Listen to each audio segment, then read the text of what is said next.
Hi friends, ఎర్ర రవ్వ అంటే తెలియని వాళ్ళు ఎవరు ఉండరు. దీన్నే మనం టేస్టీగా చేసుకుందాము. ముందుగా అయితే 500 గ్రామ్స్ ఎర్ర రవ్వ తీసుకున్నాను.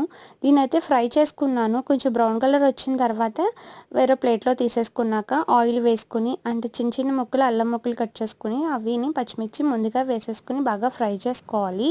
ఆ తర్వాత తాలింపు సరుకులు వేసుకోవాలి.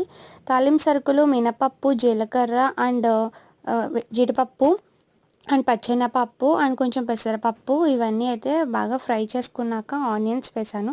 ఆనియన్స్ ఫ్రై అయ్యాక క్యారెట్ తురుము కూడా కొంచెం తీసుకుని అది కూడా వేసాను. అండ్ టమాటోలు అయితే లాస్ట్లో వేయాలి. టమాటో ముక్కలు వేసిన తర్వాత కొంచెం సాల్ట్ వేస్తే కొంచెం బాగా మగ్గిపోతుంది. అండ్ ఇది బాగా మగ్గి ఫ్రై అయిన తర్వాత మనం ఎర్ర రవ్వ ఎంత తీసుకున్నామో దానికి 2 గ్లాసెస్ వాటర్ అయితే వేసుకోవాలి. అవి బాగా మరుగుతుండగా సాల్ట్ చూసుకుని కొంచెం వేసుకున్నాక మన రవ్వ కూడా దాంట్లో వేసేసుకుందాము.